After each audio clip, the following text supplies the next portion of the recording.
Well, good afternoon, ladies and gentlemen, and welcome to Gettysburg College for another edition of Facebook Live.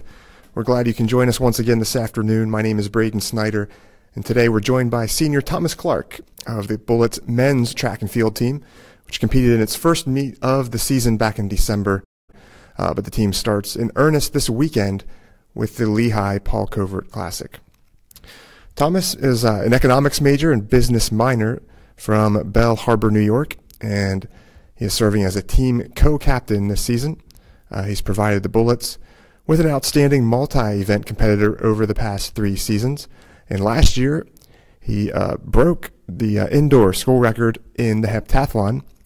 He also ranked 7th all-time at Gettysburg in the decathlon.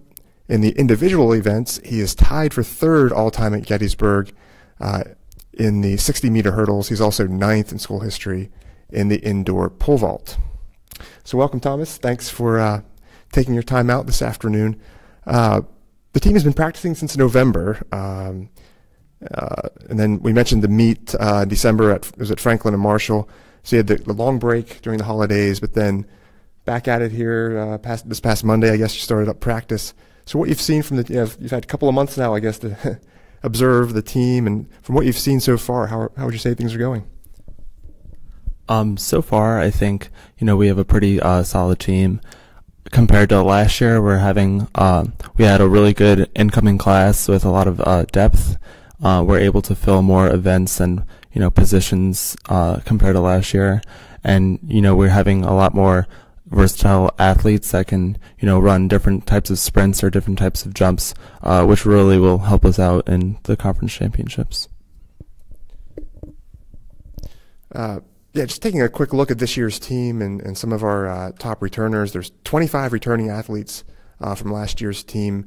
A pair of returning all-conference performers are back, and pole vaulter Willie Nolan and jumper Ken Barnes. In addition, a pair of school record holders come back as well. Ezekiel Omosanya in the 60-meter dash, as well as you as we mentioned, in the heptathlon.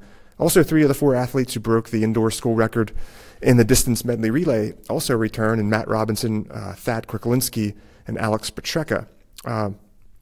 So, with that in mind, you talked about the depth the team might have this year. What other kinds of strengths do you think the team will have this year, based on what you've seen? Yeah, so just going off like what I said before, we have a lot more depth and a lot more athletes that are willing to, maybe step out of their comfort zone and try different events that might help the team out. Also, just overall, the dedication that I've seen so far between preseason and this long break, especially this first week coming back, it's a really good indicator to see, how people trained over the break, and I can definitely tell that everyone put in their work and we're ready for this meet coming up. So for those who may be unaware, that in college track, the season is divided into both an indoor and an outdoor segment.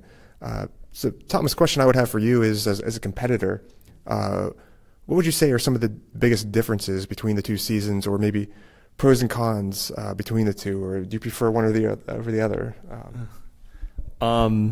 Me personally, I prefer the indoor season to the outdoor season, just because I do the hep indoor, which is 7 events, and the decathlon outdoor, which is 10 events. So it's nicer to do less events usually.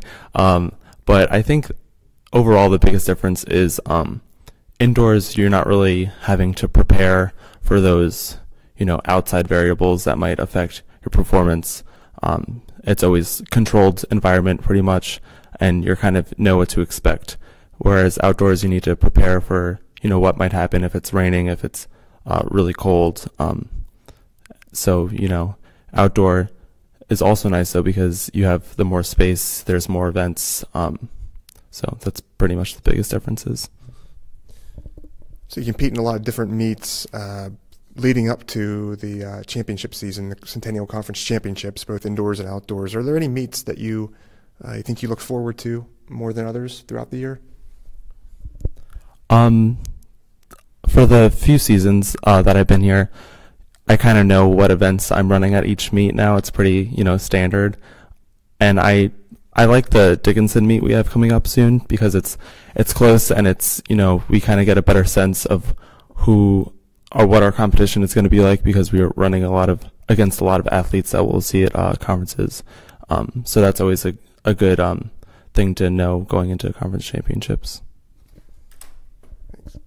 So as a multi-event competitor, you're one of the few, I guess, multi-events guys that we've had come through here the last few years, and I think there's probably a lot of folks who would be interested in hearing what that preparation looks like. You obviously can't train for all 7 or all 10 events every day, but if you could just kind of take us through a week of maybe what your training looks like, your preparation. Yeah, so it's definitely interesting because you need to like break it up strategically, so you have enough time to rest before your meets, but you're also getting in on all that technique work. So typically, Monday will be my 1,000 to mile training for the multi-event. Tuesday, I'll work on long and high jump technique. Wednesday will be dedicated completely to hurdles. Thursday, pole vault, and then Friday I'll work on the throws, and I like to get a few block starts to prepare for the meets. And then I'm supposed to be doing long runs Sundays and Wednesdays and lifts Tuesdays and Thursdays. So that's that's how we squeeze everything into 1 week. Wow, that's a lot, and all in a one week's worth, not a day off in there. It sounds like. Wow, that certainly keeps you busy, I'm sure. Indoors, the heptathlon, I'm sure is challenging enough with 7 events over 2 days. But during the outdoor season, is when you compete in the decathlon, which of course is 10 events over 2 days, capped off by a grueling 1,500-meter run. Can you talk about just, I guess, the aspect of just how draining or how demanding those 10 events are on your body, or that whole experience is? It's so demanding, I guess, is why you only compete in 2 of them each year for the most part, at the Messiah Invitational in early April, and then again at the Centennial Conference Championships in May. But just how demanding is that experience? Yeah, it's definitely a draining process, and it takes a lot of focus, and you have to be ready mentally and also physically. Some of the most challenging parts to it is probably that you go into your first day knowing you still have another day, and depending on how you do in one event, you kind of need to brush it off and really get prepared for the next event, because once one event ends, you only have 30 minutes until the next event starts. So you don't have much time to, be upset about how you performed, or like be too excited about how you performed, because you really need to be focused on, what's coming next. And you got to think, 4 events ahead to see how you can score enough points to do your best.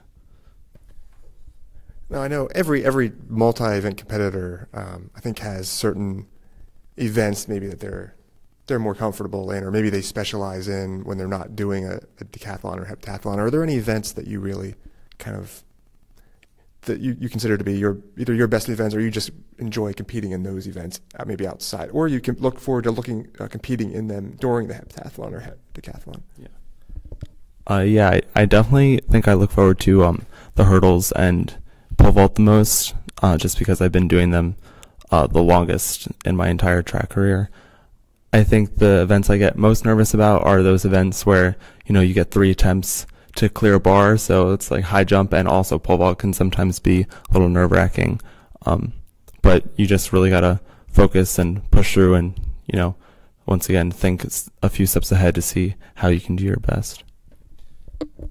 And I guess the last question I would ask you about these multi-event competitions is just how different is it, I guess, as competing in the decathlon than it is from competing in, as most athletes do, in single events. I once read where there's sort of a sense of camaraderie among competitors, where there's sometimes maybe even giving and sharing of advice. Have you experienced that as a decathlete, or how would you say that it's different being a multi-event guy? Yeah, that's definitely true. There's a definitely, sense of, we're all in this together, because you go through those 2 grueling days together, and, you see these guys at meets throughout the entire year all working towards this one conference championship meet. Even I've seen in years past, before the last 1,500-meter run, people come together and they say, this is the time I'm trying to hit. Maybe we can pace off of each other. And it's a lot more, group work to get to a goal. And it's interesting enough to say that at the end of each multi-meet, we always take like a group picture together because, it's kind of an experience we're all sharing together. So along the way, you've had the fortune of training with some very strong athletes during your time here at Gettysburg, especially as a multi-event competitor, because as you said, you get to really compete with really just about everybody on the team, it seems. Somebody like All-America discus thrower Andre Hines comes to mind, along with some other conference champions that we've had come through, David Kaiser, Travis Andrews, middle distance runner Nate Wojcik last year. How would you say you've benefited from some of the talented ex-teammates that you've had, or maybe even some current teammates who have really helped push you along the way? Yeah, I was definitely lucky enough to meet a lot of, the great athletes that Gettysburg Track and Field has seen in the past couple of years. They've shared a lot of advice with me and how I can improve.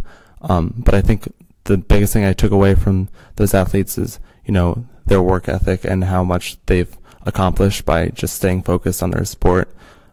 I've seen them all go through really good times and also really not so good times, some injuries or some bad seasons. But I think in all their cases, they've ended at their peak performance just because they've stayed focused and they've pushed through. So that's something I really have been trying to take with me throughout my experience here. Just as we wind down here, what would you say you like most about competing as a Gettysburg Track and Field athlete? What are some of the perks that come with being involved with the program these last 4 years for you? Yeah, so I think the best part about being on the team is, my teammates that I'm with all the time. We have Monday through Friday, 4 to 7, and then Tuesday mornings at 6:30, and Saturdays where we leave Gettysburg at 5 a.m. and we're not back till 9 p.m. So we're together. I probably see them the most out of anyone on this campus, and I really enjoy hanging out with them and competing with them. And I think they've helped me really shape me as an athlete and also as a Gettysburg student. So that's probably my favorite part. Yeah, and the last question I would have for you is just kind of away from the track. You're an economics major, as we mentioned earlier. Can you talk a little bit about your plans beyond Gettysburg? What direction do you think you might be headed, at this point? Yeah, so I'm not 100% sure yet, but I think right now the goal is to, go to graduate school. I'm hoping to get my master's in international economics in a school in Berlin, Germany. So I studied abroad there, so I've been dying to go back for a little bit. So that's the plan right now. Yeah. When were you in Germany, and how was that experience? I studied abroad my junior year fall, and that was incredible. I want to live there for a couple of years, I think. Yeah, so that's the plan. All right. Well, best of luck, Thomas, both this season on the track and beyond as you embark on your postgraduate career. Thanks so much for coming on today, taking your time out to talk Gettysburg men's track and field. We had Sarah Congdon on yesterday talking about the women's team, and both teams with a lot of promise this year, a lot of returning talent, and we look forward to following them throughout the season this year. Once again, both teams are resuming their indoor schedule this Saturday when they compete at the Lehigh University John Covert Classic. We'd like to thank you all for following along here on Facebook Live this afternoon.